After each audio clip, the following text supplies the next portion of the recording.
오늘 이렇게 동영상으로 여러분을 만나게 돼서 정말 죄송합니다. 이번 주 저희 가족은 코로나 영향력을 아주 실감하는 한 주였던 것 같아요. 현재 저희 가족 모두 안전하고 아무 증상 나타나고 있지는 않지만 혹시라도 무증상 감염 상태일지도 모른다는 생각 때문에 검사를 받고 확실한 상태에서 여러분을 만나는 것이 좋겠다 이렇게 생각하고 이번 주에는 부득이하게 동영상으로 말씀을 전하려고 합니다. 여러분을 보호하려는 마음이니까 이해하시고 받아들여 주셨으면 감사하겠습니다. 오늘 우리가 함께 나눌 은혜의 말씀은 빌립보서 1장 15절부터 21절까지 말씀입니다. 빌립보서 1장 15절부터 21절까지.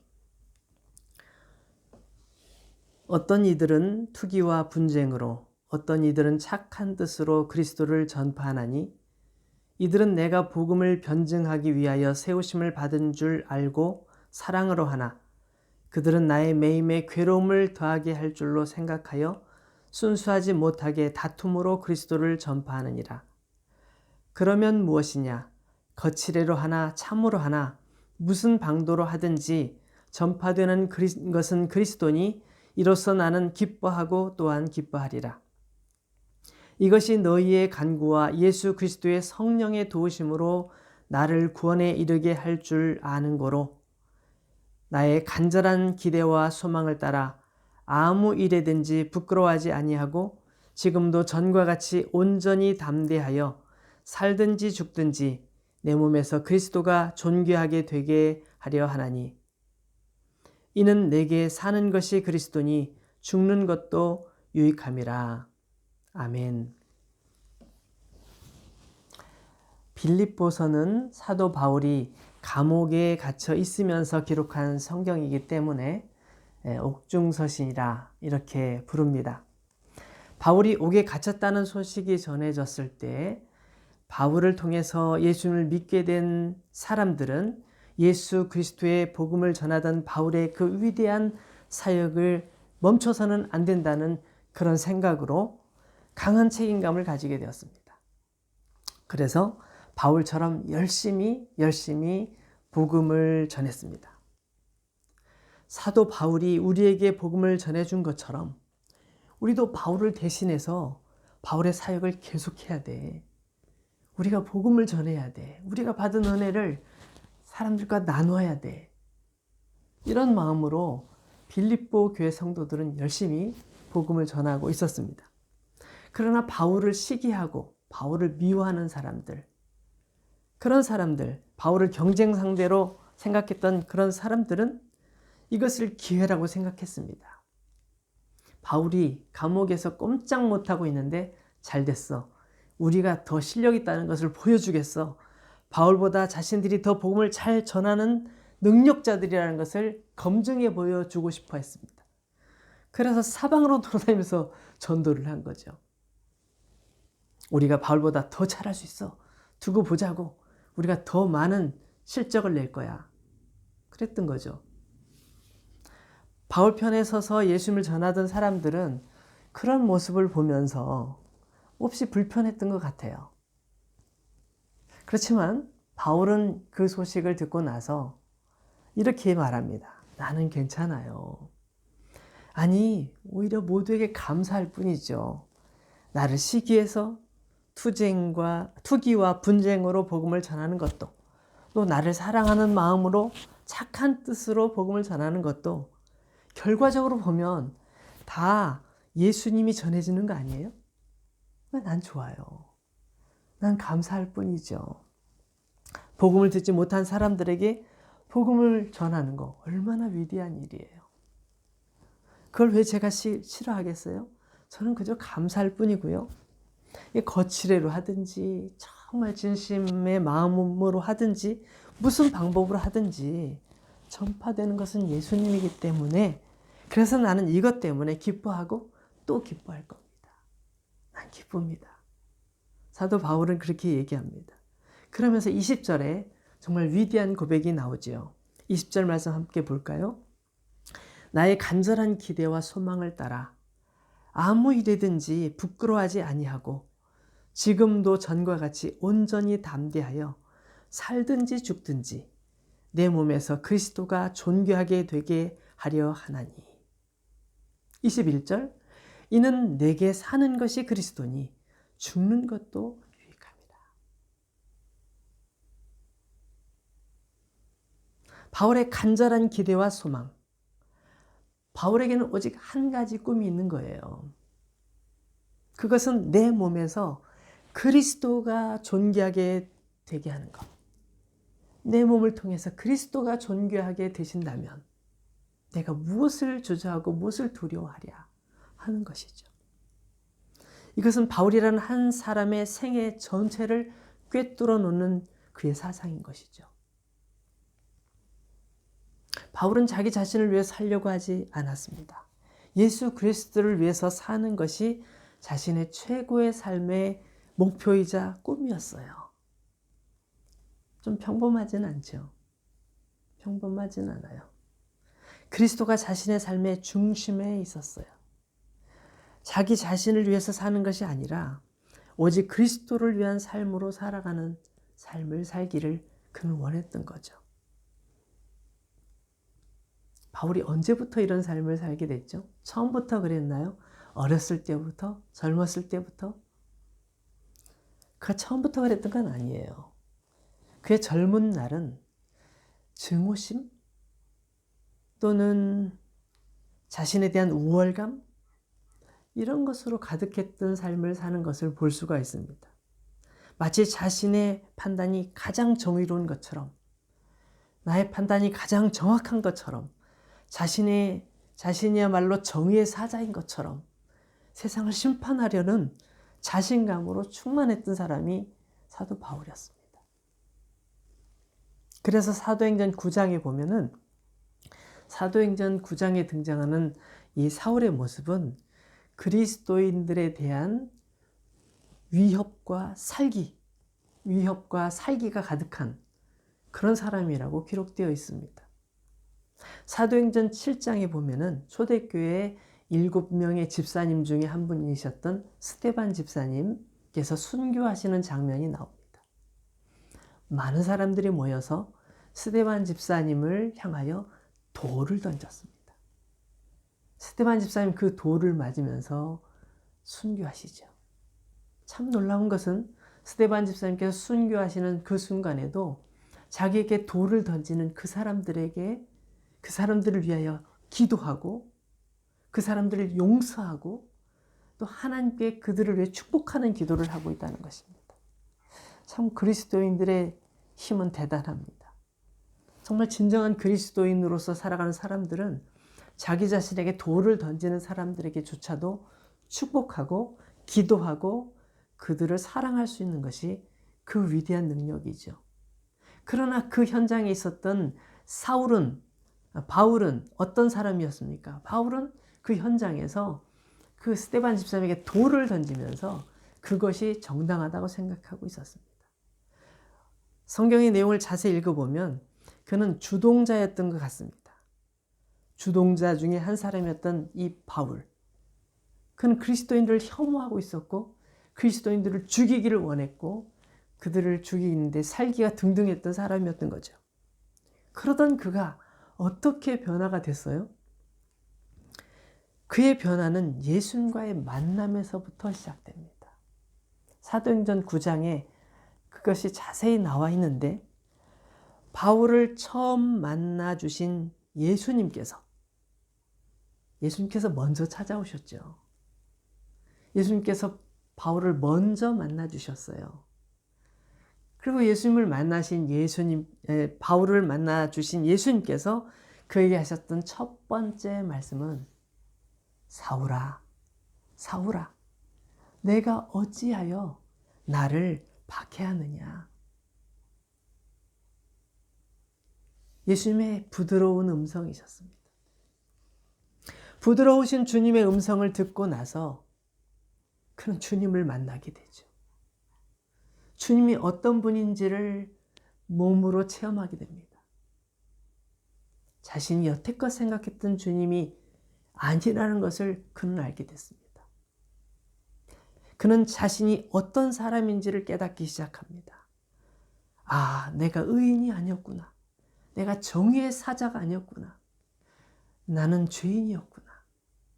나는 하나님을 오해하고 있었고 예수님에 대해서 너무너무 모르고 있었구나.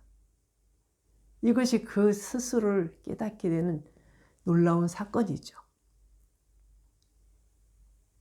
그분을 인격적으로 만나고 나서 그의 삶의 방향이 완전히 바뀌어지게 되었습니다. 그가 세상을 바라보는 시선도 바뀌어져 버렸습니다. 그가 삶을 대하는 태도도 달라졌습니다. 저는 이번 주에 무속인을 전도하시는 임종원 목사님이란 분의 간증을 들었습니다. 목사님께서 한 무속인을 전도하러 가셨는데 그분은 다리가 썩어가는 그런 병을 앓고 계셨어요. 보니까 자기 다리를 막 때리면서 인생을 한탄하고 있는 거예요. 그분에게 제가 목사입니다. 잠깐 얘기를 좀 나눠도 될까요? 이렇게 얘기를 했더니 들어오라고 하면서 뜻밖에도 나도 옛날에 교회 다녔어요. 이렇게 얘기를 하더라는 거예요. 사정을 들어보니까 최근에 다리를 절단하는 일이 벌어졌는데 다리가 아파서 이 다리가 점점 그 부분이 아물지가 않고 점점 염증이 생기면서 더 썩어 들어가기 시작한 거예요. 그래서 이제 잘라진 윗부분을 다시 절단하고 치료를 해야 되는데 이분이 직감적으로 느끼는 것은 이거 이러다 나 죽는 거구나. 이 병이 나을 병이 아니구나. 이걸 직감적으로 느낀다는 거예요. 어떻게 느끼냐 봤더니 그 할머니께서도 무속인이었는데 똑같은 다리가 절단되는 일이 있었고 점점 회복되지 못하고 썩어서 결국 돌아가시게 됐다는 거예요. 자기도 무속인이 됐잖아요. 자기도 그 할머니의 모습을 생각하면서 나도 이렇게 될 것 같고 분명히 이렇게 되겠구나. 이런 생각이 드니까 인생이 괴로운 거죠. 그래서 할머니, 할아버지를 막 저주하면서 욕하면서 자기 다리를 때리면서 괴로워하고 있었다는 거예요.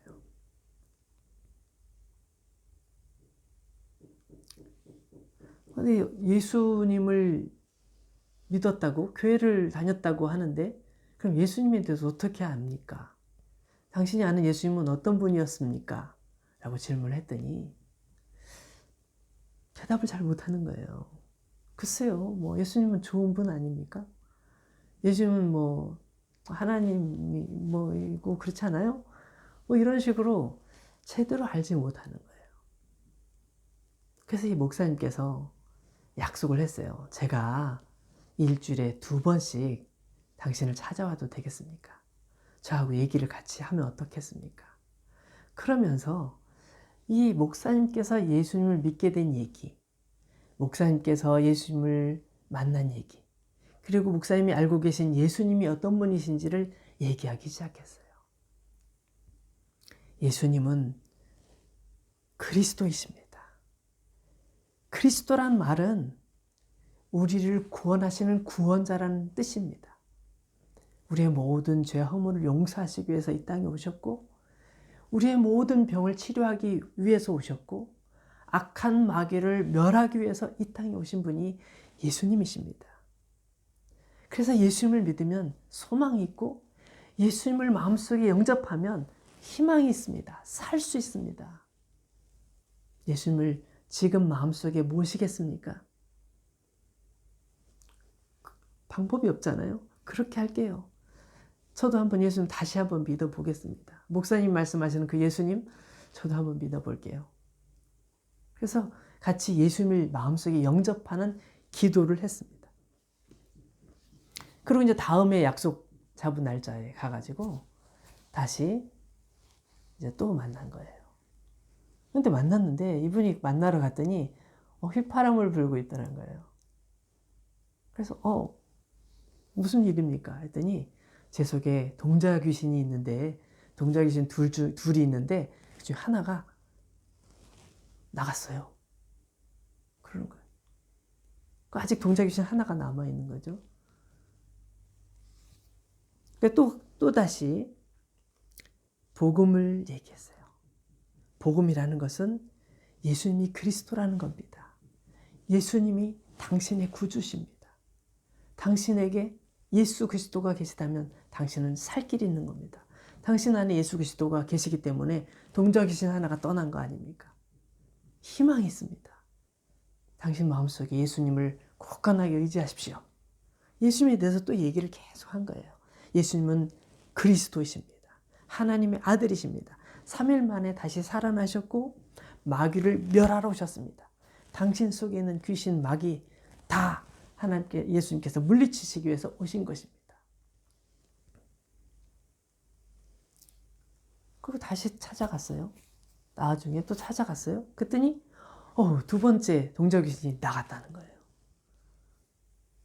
그래가지고 같이 참 감사하고, 아직도 보니까 그게 끝난 게 아니에요. 속에 몸주라고 해가지고 몸을 꽉 잡고 있는 더 강한 귀신이 아직도 남아있다는 거예요.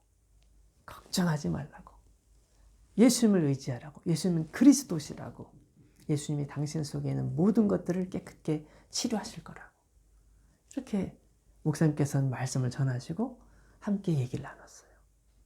다음에 갔더니 그분이, 목사님, 저 먹통 됐어요. 이 먹통이라는 건 아무것도 안 된다는 거잖아요. 과거에는 그 지역의 정치인들, 사업하는 사람들이 많이 와서 점을 봤답니다. 아주 유명한 점장이었어요. 유명한 무당이었어요. 그런데 모든 능력이 사라져버린 거예요. 모든 능력이 사라져버려서 더 이상 점을 칠 수가 없어요. 그리고 그동안 아팠던 다리에 계속 진물이 나던 다리가 다 낫기 시작한 거예요. 아물기 시작해서 이제 냄새도 안 나고 이제 더 이상 썩지도 않고 깨끗이 치료가 되기 시작한 거예요.